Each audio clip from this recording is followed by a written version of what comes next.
আসসালামু আলাইকুম, সবাই কেমন আছেন? আজকে আমি আপনাদের সাথে যে টমেটো চাটনিটা কীভাবে বানিয়েছি সেই রেসিপিটা শেয়ার করবো। আপনারা যদি আমার এই পুরো ভিডিওটি দেখেন তাহলে বুঝতে পারবেন এই চাটনিটা আমি কীভাবে বানিয়েছি। আসলে এই চাটনিটা খেতে অনেক মজা হয়, আমি মাঝে মধ্যেই খাই টমেটোর সিজনে। এই জন্য আপনারাও একবার হলে কিন্তু টমেটোর চাটনিটা আপনারা দেশি টমেটোটা বানানোর চেষ্টা করবেন, তাহলে খেতে কিন্তু অনেক মজা হয়। আমার পুরো ভিডিওটি দেখলে আপনারা বুঝতে পারবেন যে আমি এটা কীভাবে বানিয়েছি। আজকে আমি আপনাদেরকে যে পাকা টমেটো কেটে নিয়েছি, সুন্দর করে ধুয়ে পিস পিস করে টমেটোটার চাটনি বানানো দেখাবো। এখানে কতগুলো পেঁয়াজ কাঁচামরিচ কেটে নিয়েছি, এটা আমি টমেটোর মধ্যে দিয়ে দিলাম। এর সাথে এখানে আমি লবণটা দিয়ে দিলাম।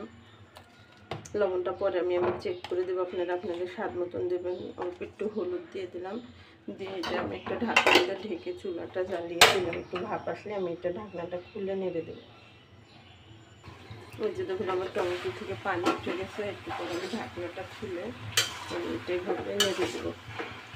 এইভাবে এখন নাড়তে চাড়তে গলে যাবে, এটা আমি ঢেকে দেবো না। এইভাবে নেড়ে চেড়ে আমি এটা সেদ্ধ করে টমেটোটা একটু বাড়িয়ে চাটনিটা বানাবেন, যেহেতু টমেটোর থেকে অনেক পানি উঠে। আমি এটা আমার টমেটোটা যখন এমন হয়ে আসবে তখন আমার টমেটো এইভাবে অনবরত কাটতে হবে না, তাহলে নিজে লেগে যাবে। এই যখন আমার এখন টমেটোটা পানিটা শুকিয়ে এসেছে, টমেটোটা আমার সুন্দর গলে গেছে, আমি এখন টমেটোটা বাগার দেবো। কড়াইটা নামিয়ে এই যে দেখুন চুলায় আমি আরেকটা কড়াই বসিয়ে দিয়েছি। এই কড়াইটাতে আমি টমেটোটা বাগার দেব। এটার মধ্যে আমার কড়াইটা গরম হলে আমি এখানে সরষের তেল দিয়ে দেবো। আমি সরষের তেল দিলে আপনারা টমেটো চাটনিটা বানাতে খেতে যাবেন, তাহলে অনেক মজা হবে। যে আমি তেলটা দিয়ে দেব। তেলটা একটু চাটনিতে একটু বেশি করে দিতে হয়, এই যে আমি দিয়ে দিলাম। তেলটা দেওয়ার পরে এখানে আমি দেখুন কতগুলো শুকনো মরিচ নিয়েছি, শুকনো মরিচগুলো ছিঁড়ে আমি এটাতে দিয়ে দেবো।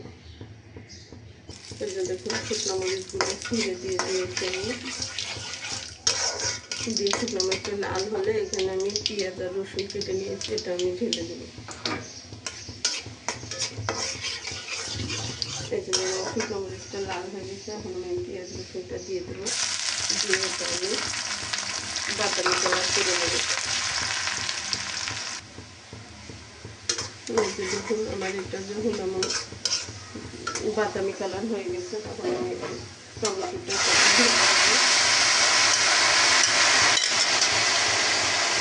ভেজে নেওয়ার পর আমার এটা অনবরত ভেজে নাড়তে হবে। নাড়তে নাড়তে আমার টমেটোটা সুন্দর হয়ে যাবে। আমি এখন অনবরত নাড়বো। নাড়তে নাড়তে আমার টমেটোটা কমে গেছে, আমার টমেটো থেকে যখন তেল বেরিয়ে যাবে তখন আমি বুঝতে পারবো আমার চাটনিটা হয়ে গেছে। এভাবে দেখুন এভাবে নেড়ে যেতে হবে, না সেটা কিন্তু টমেটোটা নিচে লেগে যাবে। লেগে গেলে টমেটোটা পুরো বন্ধ হবে। সেজন্য এইভাবে নেড়ে নেড়ে টমেটোর চাটনিটা রান্না করবো। এই টমেটোটার চাটনিটা কিন্তু অনেক মজা হয় খেতে। আপনারা খেয়ে দেখুন, ভাতের সাথে খেতে কিন্তু অনেক মজা হয়, একবার ট্রাই করে দেখবেন। এই যে দেখুন আমার টমেটোর চাটনিটা তেল বেরিয়ে গেছে, এখন আমার চাটনিটা হয়ে গেছে। এখন আমি এটা চুলা থেকে নামিয়ে নেব। এই যে দেখুন আমার টমেটোর চাটনিটা আমি চুলা থেকে নামিয়ে নিয়েছি, দেখুন কত সুন্দর দেখতে দেখাচ্ছে। আপনারাও একবার হলে টমেটোর চাটনিটা বানিয়ে ট্রাই করে দেখবেন যে আসলে চাটনিটা খেতে কত মজা হয়।